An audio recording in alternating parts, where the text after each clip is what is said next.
Muito boa tarde para você, Nicole. Boa tarde a todos que nos acompanham. Nós estamos hoje, Nicole, aqui na Delegacia Especializada de Atendimento à Mulher, a DEAN 1 da Asa Sul.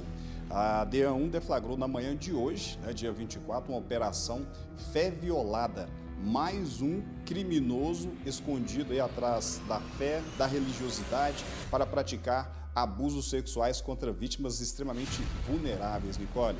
As equipes da Polícia Civil, por meio da DEAN 1, conseguiu efetuar a prisão desse suspeito ali na região do Guará 2, que foi conduzido e, claro, foram feitas ali todas as formalidades legais com relação à prisão desse indivíduo. Eu vou conversar com a doutora Adriana Romana, ela que está à frente desse caso, presidindo aí essas investigações. A polícia que tem expectativa de identificar outras possíveis vítimas desse indivíduo. Doutora Adriana, muito bom dia para a senhora. Antes de mais nada, obrigado por nos receber. Como que a Polícia Civil tomou conhecimento desses fatos até a deflagração dessa operação Fé Violada? Sim, no final do mês de novembro, nós recebemos 2 vítimas na delegacia que noticiaram esse fato. Né?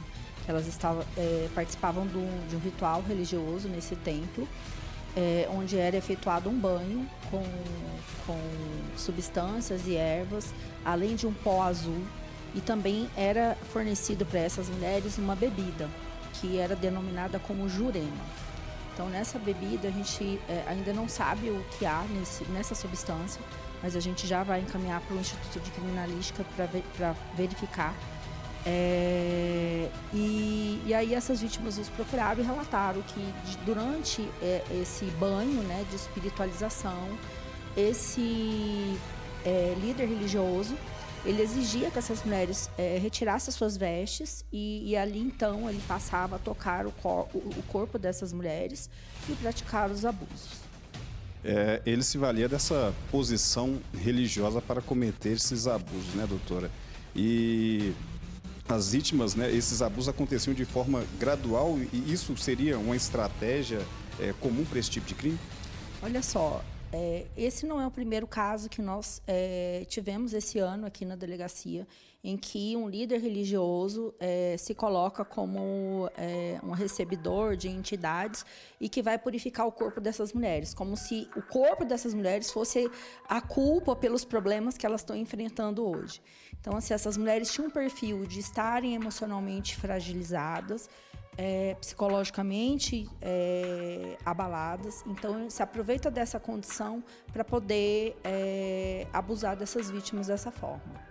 Até o momento, quantas vítimas foram identificadas? Nós identificamos 4 vítimas e esses fatos ocorreram de abril de 2025 para cá. Mas nós acreditamos que possa ter outras vítimas que foram também violadas da mesma forma, pois muitas delas demoram para perceber que esse tipo de ritual não se trata de uma limpeza espiritual, mas sim da prática de um crime. Esse religioso, doutora, a senhora acredita, né? A senhora disse que acredita que outras possíveis vítimas possam surgir. Esse indivíduo já tinha um histórico criminal? Qual que é a vida pregressa dele? Não, a gente não tinha um histórico criminal dele, mas isso não significa que esses fatos não ocorreram anteriormente. Agora, com essa prisão, as investigações vão continuar na tentativa de identificar outras vítimas. Há indício de envolvimento de terceiros nessa ação? Não, a princípio a gente não tem nenhuma suspeita de outras pessoas que tenham participado desse ritual, desses crimes. Foram cumpridos medidas cautelares, busca e apreensão e outros? Sim, foi cumprida a busca e apreensão justamente para a gente poder apreender essa bebida, né, que ele fornecia para as vítimas durante os rituais, e também o pó que era utilizado, um pó azul violeta, e foi cumprido o mandado de prisão preventivo. Então ele segue preso preventivamente por tempo indeterminado. Sim, agora a gente aguarda, né, os próximos passos do processo. O próximo passo é a denúncia. E quais são os crimes que estão sendo imputados aí, doutora? Olha só, a gente ainda precisa verificar quais são as substâncias que estão dentro dessa garrafa, né?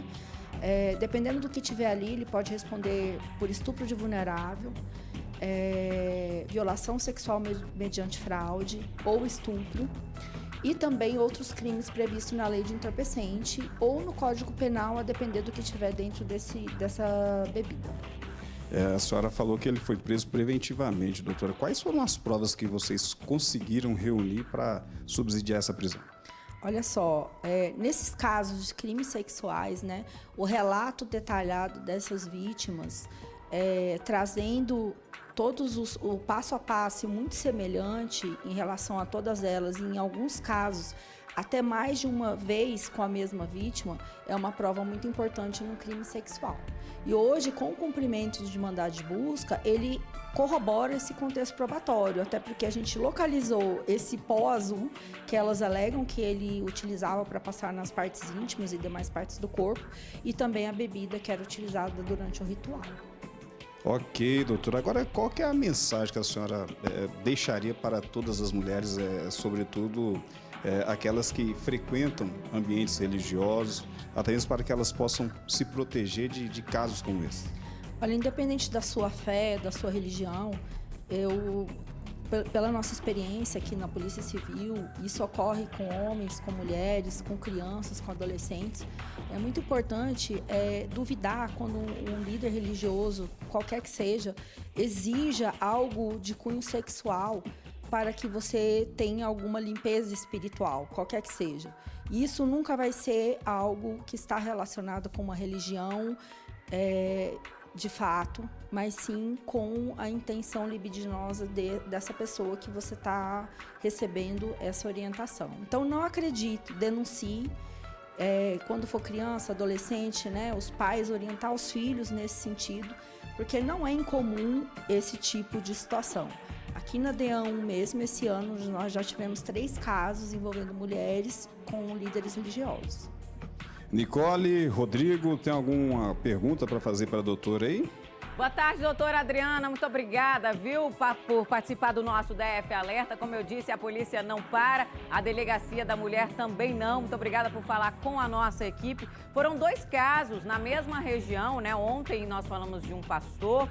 As vítimas eram crianças, meninos, e hoje nós estamos falando de um pai de santo, onde as mulheres que chegavam ali em situação de vulnerabilidade já chegam com problemas emocionais, espirituais, outros problemas para serem tratados. E eu fico aqui me perguntando, doutora, qual é o perfil dessas vítimas? Porque a senhora chegou a conversar com elas, né? O que leva uma mulher, por exemplo, a acreditar nessa conversa e a chegar a esse ponto, né? De aceitar, mesmo duvidando ali em algum momento, que esses homens toquem partes do seu corpo, como a senhora deixou muito claro, não existe cura nem o tratamento religioso onde precise tirar a roupa, tocar o corpo, e eles agem sempre dessa forma. O que leva para a senhora que conheceu essas vítimas, né, uma mulher, até para a gente alertar outras também, a chegar a esse ponto de confiar tanto em uma pessoa até que essa pessoa então tenha essa liberdade de cometer esses abusos? Olha, pelo que a gente percebe, boa tarde. Boa tarde, minha querida. Essas mulheres, elas de fato acreditam nesse líder, né? O líder religioso hoje, em muitos casos, ele tem uma importância muito grande na vida das pessoas. É como se ele fosse o grande mentor, né? Aquela pessoa que é vista como um ser de bondade. E nesses casos, não há essa bondade. O que a gente vê é uma pessoa, um ser humano que aproveita da questão religiosa para dominar o corpo e a vida dessas vítimas, né? No caso das mulheres aqui da DEAN, e esse outro caso que a gente teve no Guará também, sexta-feira, salvo engano, que ele foi preso. Então, é sempre importante desconfiar, né? Por mais que você esteja sendo convencida de que aquilo é o correto para se fazer, desconfie, exige que vá uma outra pessoa junto, porque muitas vezes esses casos, como ocorreu aqui da DEAN, num ambiente segregado, num quarto isolado, sem a presença de outras pessoas. Então, isso tudo já leva a um ponto de interrogação se essa conduta é adequada, né? Então, quando você aceita ir para um ambiente segregado, fechado, com um homem que você não conhece, que se diz um líder religioso, que muito embora você acredita, desconfia, exige a presença de uma outra pessoa, ou então não vá, tá? E isso é uma forma da gente se autoproteger, porque principalmente as mulheres estão muito vulneráveis, né? O corpo da mulher ainda é muito visto como algo permissivo, objetificado, que é permitido se tocar. E infelizmente a gente ainda tem pessoas que usam desse lugar, né, de superioridade em relação às outras para praticar esse tipo de crime. Doutora, a Paulinha aqui, nossa editora, até fez uma pergunta, uma dúvida que ficou aqui pra gente, foi sobre o perfil do estuprador, nesse caso, o Rafael. Ele era uma pessoa que atuava, trabalhava somente, né, com essa função de líder espiritual, religioso, enfim, ele tinha uma outra profissão, ele já tinha alguma outra passagem. Conta pra gente mais um pouquinho sobre o Rafael e também, claro, o que ele falou, se é que ele falou alguma coisa ou tentou justificar esse crime. Não havia nenhum outro registro relacionado a esse tipo de conduta, né, do suspeito, mas isso não significa que não tenha ocorrido. Muitas vezes os crimes ocorrem, as vítimas, por medo, por vergonha, por não querer se expor também, né, acabam não relatando, não trazendo esse fato para a polícia. Ele foi oportunizado para ele se defender, né, no seu interrogatório, já que tem um inquérito já em curso, inclusive que já vai ser encaminhado para a Justiça para demais providências junto ao Ministério Público. E ele ficou calado e já estava acompanhado do seu defensor. E a outra pergunta, desculpe. Era isso mesmo. Eu queria saber se ele falou, tentou se defender de alguma forma. Então, agora a foto dele está aqui.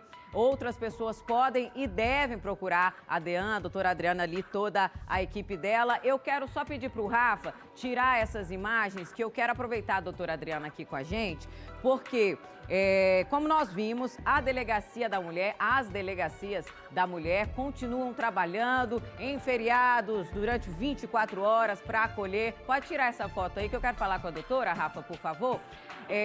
Doutora, só aproveitando, que é sempre bom a gente reforçar que em épocas de final de ano, festas de final de ano, reunião de família, as pessoas costumam usar muito álcool, exagerar e acontecem muitos casos, aumentam muitos registros de casos de violência doméstica, feminicídios e tentativa de feminicídios, né? Só para deixar claro aqui para essas mulheres que estão passando por essa situação, não esperarem que o pior aconteça. Sabe que a tendência em festas de final de ano é muitas vezes os agressores usarem álcool, drogas e tudo mais, e os números realmente aumentam, né? Então, para que a gente não tenha muitos casos, que não aconteça, quem sabe não tenha nenhum nessa noite de Natal, é importante que as mulheres se antecipem, né? E denunciem e saibam que tem uma delegacia trabalhando 24 horas para acolher essas vítimas, não é mesmo? Sim, o feminicídio, ele é o último ato de violência dentro de um ciclo que geralmente se perdura durante muito tempo. Então é importante que as vítimas que sejam violadas em qualquer um dos seus direitos, né?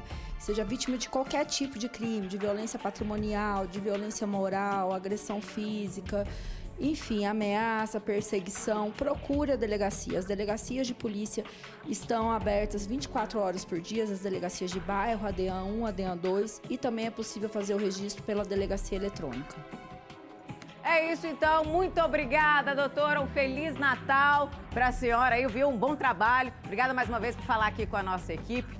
E a gente aguarda as novidades desse caso, esperando agora que com a divulgação dessas imagens, se outras mulheres forem vítimas, foram vítimas desse homem, o pai de santo, que atuava ali, um falso pai de santo, na verdade, que atuava ali na região do Guará, denuncie, vá lá, converse com a doutora Adriana. Acho que a partir de agora a gente pode aguardar novas denúncias, né, doutora? É o que a gente espera.